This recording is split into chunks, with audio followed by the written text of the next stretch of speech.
Hello, Tar Heel Nation. We are back with another UNC Hoops Talk podcast. I'm your host, Dan DeWitt. I got Blake from keepingitheel.com with me. And I mean, this is the time of the year we've been waiting for. We're jumping into the beginning of the season. We're still 10, 11 days away from our exhibition game. Tomorrow will mark 2 weeks exactly from opening night in the Dean Smith Center, going up against Loyola of Maryland, I believe it is, that we have first.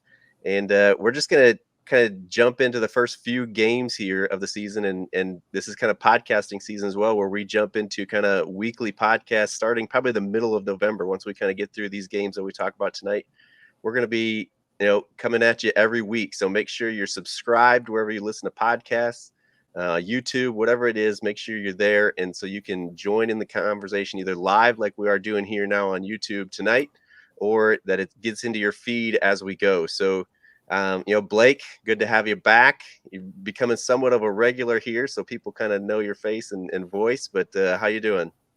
I'm doing good. Glad to be back. I know I went a long stretch without getting on there, but lately it's been a little bit easier to manage.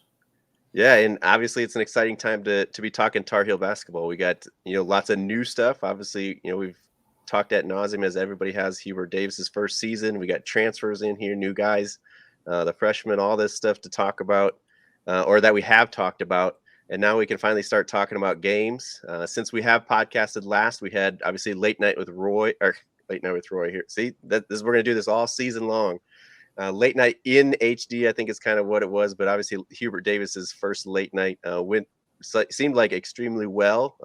We didn't have the dancing. We got some more 3-point competition kind of stuff going on, kind of mixing in the guys and the girls together. We got the blue-white game. I really liked the blue-white game this year, where it wasn't just kind of time. We were out there and they were actually competing to see what team got up to 60 first. So that was, I thought, a much better format than we've seen in the past. And obviously the excitement's there, so we're ready for that. Then we also just this past weekend had the secret scrimmage from with Florida. In Florida this year, and they're keeping it pretty secret. So we're going to kind of just start there briefly before we get into the games. But kind of anything you want to hit on from the secret scrimmage as we start the Hubert Davis era. Yeah, I think secret's a good word, because obviously a lot of the details have been kept under wraps, and supposedly that's because of an agreement between the two schools to kind of keep it that way. Not really sure what the reasoning for that is, or what the motivation behind that is. But that seems to be, what they came to agree on. I mean, there was a little bit of information that came out about it. We do know that Dawson Garcia didn't play. I'm not sure what the reason for that was. I saw through a couple of different sources that I wouldn't, bet my life on that he may have had some kind of a slight illness. And didn't feel up to playing. Again, I don't know. I can't confirm that. But we do know he didn't play. Everybody else, as far as we know, played, or was at least available to play. We know that Caleb Love played fairly well. He hit some 3-point shots, particularly in sort of the closing minutes of the scrimmage. So maybe it looks like he's developing that 3-point shot that we thought he'd be a little bit better at last season, and one that I think is really important for him to be able to really move his game to the next level. We're aware that Armando Bacot had a huge game. He looked like he was very dominant inside, scoring the ball, rebounding the ball in the painted area. He looked like he was very, very comfortable, and that's obviously a good sign, because if Armando Bacot doesn't have a big season, the Tar Heels probably won't fare that well this year. And, we also know that a big point of emphasis for Hubert Davis in this scrimmage was being able to tinker with the lineups, being able to play against a at least somewhat formidable opponent. Now, Florida may not be the Florida that we're used to sort of seeing that's ranked in the top 15, 20, 25 to start the season. But certainly a respectable program, a solid program with good coaching and whatnot. And to be able to tinker with those lineups and throw different things at the Gators and kind of see how the players react to that, see how they mesh together, and and see what sort of effective lineups are. And I think going into a handful of these first few games, I think you'll see some different looks from him. I don't know that it will just be whatever you see in game one is what you're going to see for a month. I know that at times when Roy Williams would kind of come to a lineup in game one, we would see that for quite some time before changes were made or before there were any kind of adjustments. Even last season, it took quite a while before Kerwin Walton got into the starting lineup. Now, it did take him some time to really show us, like, hey, that 3-point shot's really working. But, I think it was, 3 weeks or a month almost before he had, moved into the starting lineup.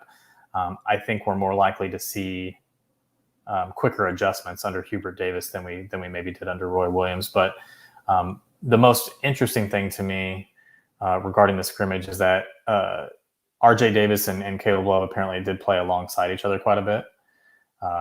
But reverse of what we're used to seeing, RJ Davis playing at the 1 and Caleb Love at the 2. And I think that's the thing to keep an eye on most in the early goings of this season.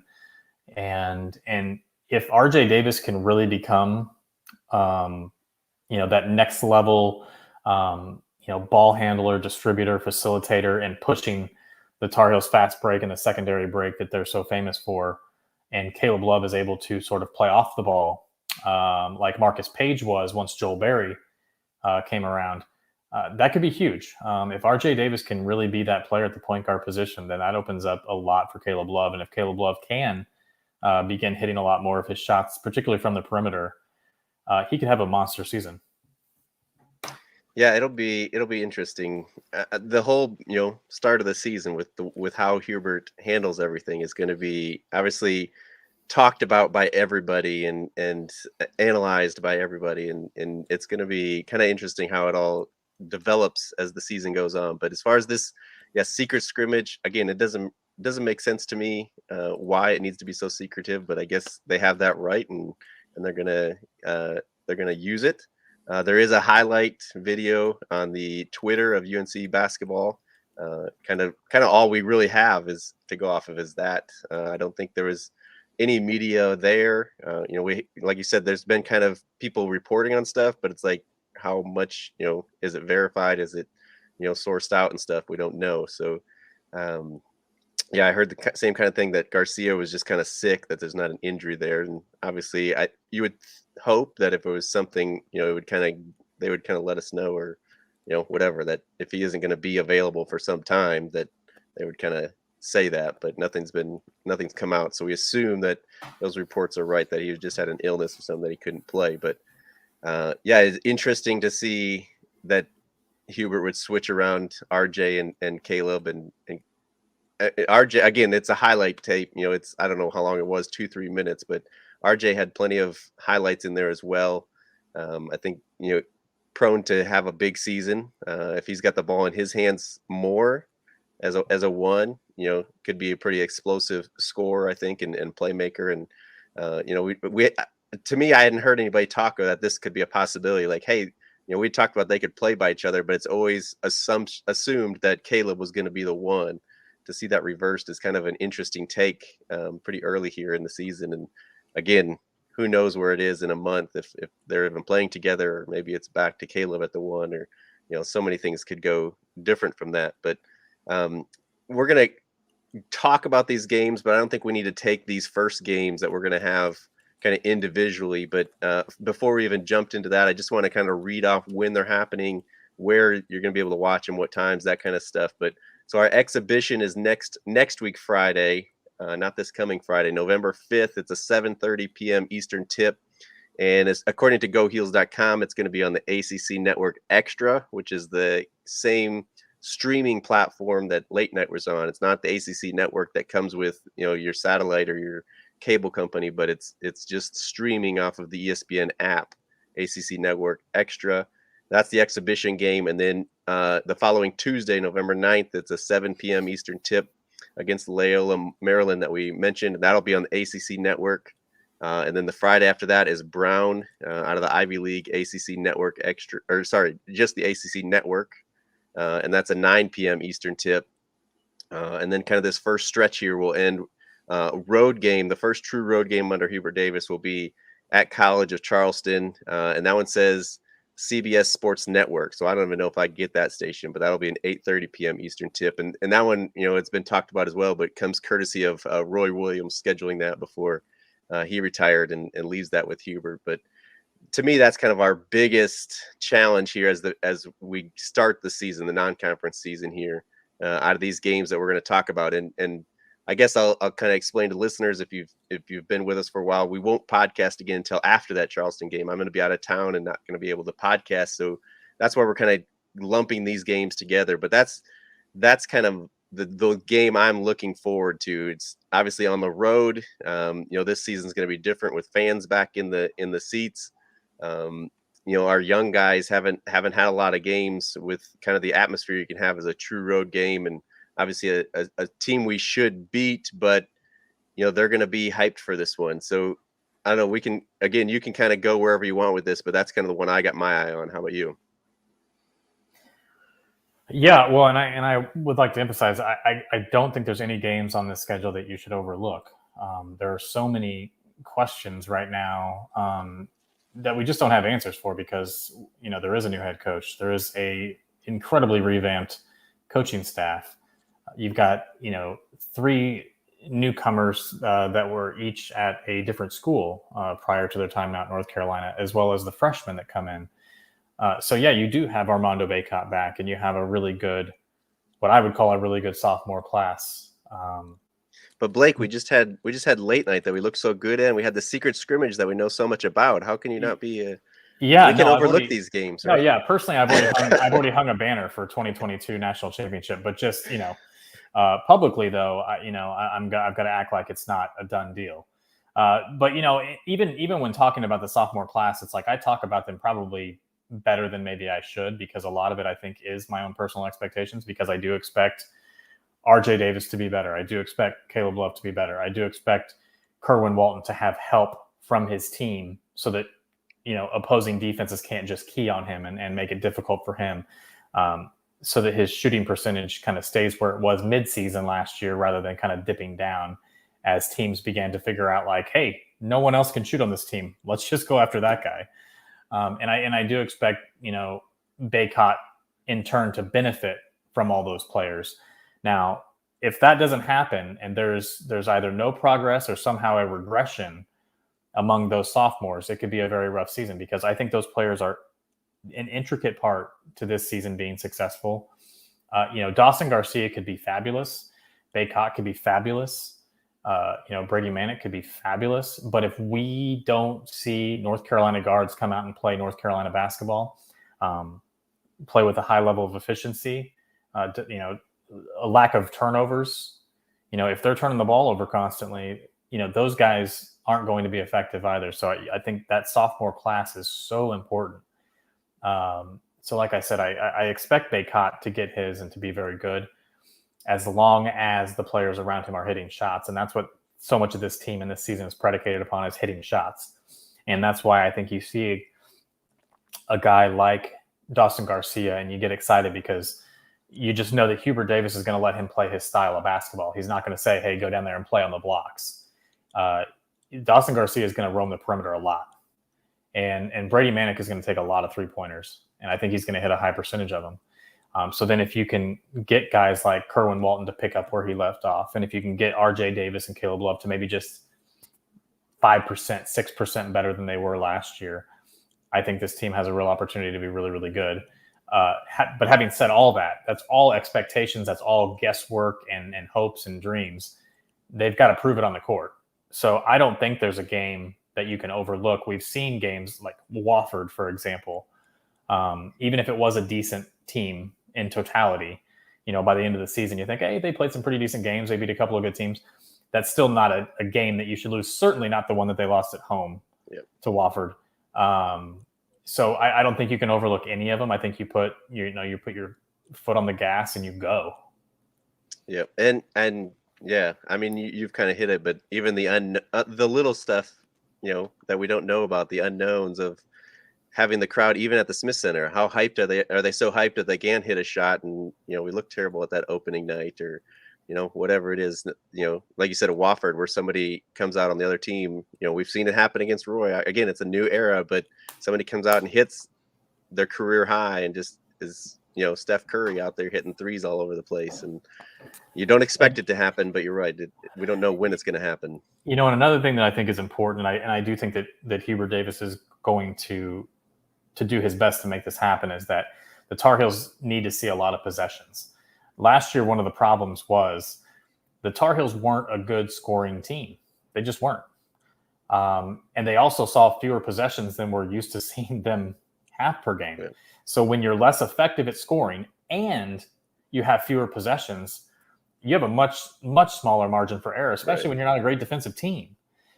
So one of the reasons that the Tar Heels, and they were a fantastic team in 2005, they were a fantastic team in 2009. But one of the reasons that they were so fantastic is that they could have, quote, off games offensively, but they got so many opportunities, so many chances, so many possessions. So if you're getting 90 possessions a game, you can shoot, 35% and be okay. And that's something that North Carolina basketball has to get back to. They've got to get back to being fast. They've got to get back to being effective on the fast break. And they've got to get back to having as many possessions as possible and pushing the other team and making them make mistakes and then benefiting from those mistakes. They've got to be the team that's executing on the fast break, getting those fast break buckets. Last year, it was the other way around. Well, it's been a couple seasons, I would say. They were throwing stats up on the screen about North Carolina having 2 fast break points and the other team having 12 or whatever. That can't happen. Yeah, it feels like it's been a few seasons since we've really seen the effective fast break. We'd get points here and there, but to really, when we talk about North Carolina basketball, it's getting out and running. And our championship years, I can remember in 2017, people talking about how well after a made basket, we get it out of bounds, get it up the court, and score a bucket off of it. So, yeah, for sure. And obviously, Hubert Davis is we've heard him talk about keeping that fast pace up. We've also heard him talk a lot about in some of the videos they put out on social media, defense, how he's emphasized that. And so hopefully that is a step up. And also, obviously, he's kind of hung his hat on being able to shoot the ball. He's brought in these big guys that can shoot. He wants everybody shoots. The big quote or kind of emphasis people were talking about is even Armando Bacot had to make 1,000 threes every week through the offseason. And again, it's just a highlight video, but in the scrimmage, he made a 18-20 footer. He had a long range shot that he made in that scrimmage. So how many he took, again, we don't know. If he made 1 out of 8, maybe that's not such a good thing, and maybe he won't be shooting as many as people want to think this year. But it's something we're hanging our hat on. And I think as much as you said, we go kind of as Armando Bacot goes, we also kind of can only go as far as how well we can shoot the ball. We were kind of talking about before we went live is if we can't shoot the way we kind of expect this team to shoot, everybody's just going to hang on Armando Bacot all night, and he's not going to get any room to work like he should either. So, a lot of questions in there. Again, I know you said we can't overlook any of these games, and I don't want to spend too much time on it, but is there anything we really need to hit on any of these teams? Do you know anything about Loyola Maryland, Brown University? College of Charleston, at least people kind of heard of, but right. So I'll say this. I don't think that there's anything of note that we're going to say that anybody's going to be like, oh, yeah, for sure. Definitely. Oh, okay. I'll remember that. But what I will say is that on paper, North Carolina should absolutely win all these games. So, not overlooking them is basically me saying go out there and fundamentally execute basketball. Don't think about the next game. Think about this game. You haven't played for 7 months, and you're playing under a new head coach. You've got a new coaching staff. You're basically going to be playing a new style of basketball because the style that Roy Williams was accustomed to running basically didn't happen, like you said, since, Kobe White, Nasir Little, Cameron Johnson, those guys were there. That's the last time I really remember playing fast basketball. Mm-hmm. Since then it's been very slow and it's been like a real log jam in the paint and teams sagging down. So the Tar Heels should absolutely be the favorite, the heavy favorite in all the games that we're talking about. I don't think that there should be a game really in question per se until we see them meet Purdue, which is going to be a real ball game there. At the Hall of Fame tip-off, which is going to be an amazing tournament. And I won't say anything else because I know we'll talk about that later. But these games are winnable games, or games that the Tar Heels should win. And if they want to come out and get the respect of their opponents and have the fans really behind them and saying, you know, this team's got an opportunity, they've got to win these games. And they've also got to be able to win them in a situation where Davis is potentially moving the lineups around a little bit and seeing what works and what doesn't work. Because, like I said, the learning curve gets very, very steep after the first few games. That non-conference schedule may start off soft, but it gets very, very difficult very, very fast. So, you know, these games, you've got to go out there and execute and do the things that that you're supposed to do and get yourself ready for those next games, because you want to at least try to win at least half of those really tough non-conference games. Yeah. Well, yeah, that's interesting you say too, because they have to give him the freedom to be able to play with the lineups, because we know he doesn't want to come out and lose one of these opening, you know, especially the first two at the Smith Center. He doesn't want to drop one of those when he knows everybody expects us to win. You know, if you dropped the one on the road, you know, it wouldn't look great, but people would at least kind of say it's on the road. It's, you know, new environment for these young guys, and you could kind of talk it away, but you know, he doesn't want it. So if it's tight, you know, he's going to go kind of with what he knows he has to go to win the game. And yeah, for them to be able to execute and give them a little bit of leeway to where if they make some mistakes, the game isn't all of a sudden really tight and he can't play with the lineups. That's a very good point there. And yeah, I mean, I know you don't want to mention, we don't want to talk about Purdue and the tip-off tournament there, but that is coming next after these games. And so to be able to get a little, you know, obviously to play with the lineups, like we said, but then also to get a little bit of flow to our game and to our lineups, and to, you know, guys playing with each other and in certain lineups is going to be important. Jumping into Purdue, they're going to be at least top 10. I don't know where they're ranked. I don't know if they're quite top. Okay, I was going to say possibly top 5, but I knew they were at least top 10. And then right after that, like right the next day, you turn around and you either play number 4 Villanova or number 18 Tennessee. Right. And then, you know, like I think it's something like 17 days later, it's UCLA. So when we got Michigan in there, Michigan's in there as well. Yeah, and I mean it's an incredible schedule, and I may have mixed those two up too. But obviously UCLA is December 18th, I believe, part of the CBS Sports Classic. Yep. And then Michigan is the ACC Big Ten Challenge. But yeah, I mean, just a tremendous amount of tough games. You know, this is kind of one of those seasons where, you know, it can benefit you, it can go against you, but you'd love to have like that Duke schedule where you have like, you know, 15 home games out of 16, and you're playing teams like, you know, UMKC, you know, every single game at home, because that kind of, you know, you get more confidence. But at the same time, you don't want to have a false sense of confidence by playing a bunch of cupcakes, you know, for the first 3 months of the season either. So, you know, you've got to hope that they can get some wind beneath their wings in these first few games. And even if they're smashing teams early, don't get too confident, because that first real test is Purdue. And then the very next day, whether you win or lose, you've got another real contest. So I think, you know, these first few games are going to tell us a lot, but I think those next couple of games are going to tell us even more. Let's see, by Thanksgiving, we're going to know a lot about this team.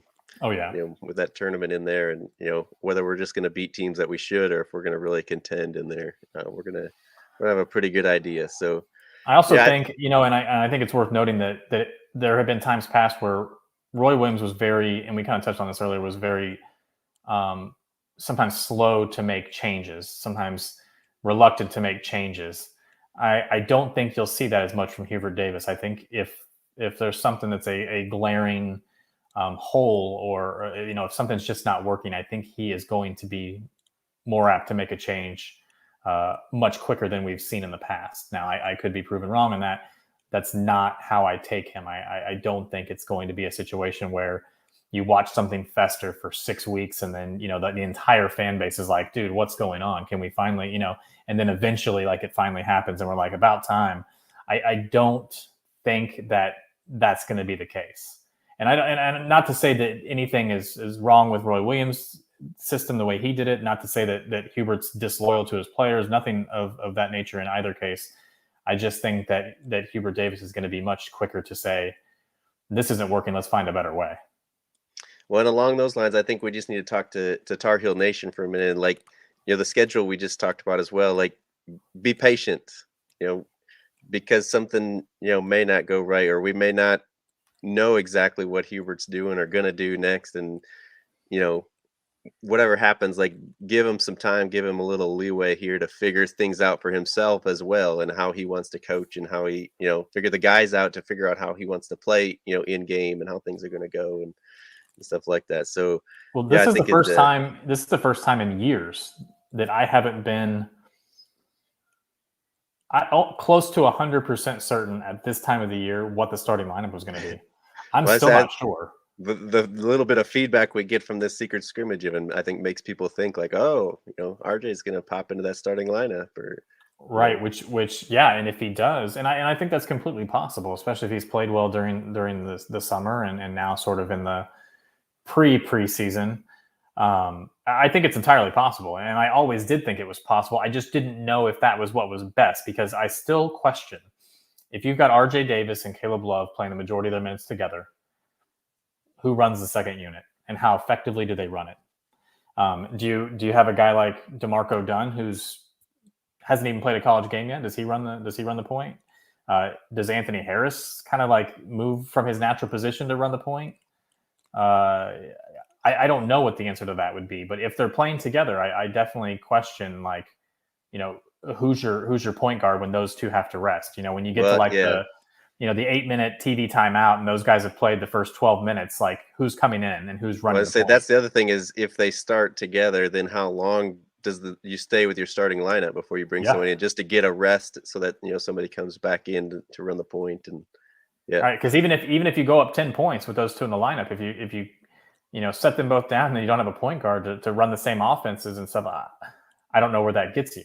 But I don't know. I'm not the head coach. I'm certain he's got something better in mind than I do. I just, in my mind, I was more comfortable with one of them playing on the court and the other one coming off the bench, because I feel more comfortable with those two as my lead guard right. than any other combination of lead guards. But Yep. Well, hey, we'll see. lots of intrigue here for us as Tar Heel fans as we again jump into the beginning of the season. A really exciting time. I know, to me, it seems like it's right around the corner. We still got 11 days or whatever it is till the 5th, where the exhibition is, and then another 5 days until our opening game. But to me, it's like right here. I'm itching for it to start, and again, a lot of stuff to be looking forward to as Tar Heel fans. But I think we've done what we can do here, discussing it. We're going to get as far as we can before we kind of see them live. And so, Blake, thanks for coming on again. Obviously, hopefully this won't be the last time this season. We'll get here and discuss the Tar Heels plenty this season. But if you guys aren't checking out everything Blake is doing over at keepingaheel.com, make sure you're getting over there, reading the article. He's got the article up about the secret scrimmage there, more details than we got into here tonight. Make sure you're subscribed to the podcast wherever you're listening, YouTube, whatever it may be. Keep up to date so that you can join us in the conversation and unite Tar Heel Nation here as we start the Hubert Davis era. But until next time, go Heels. Go Heels.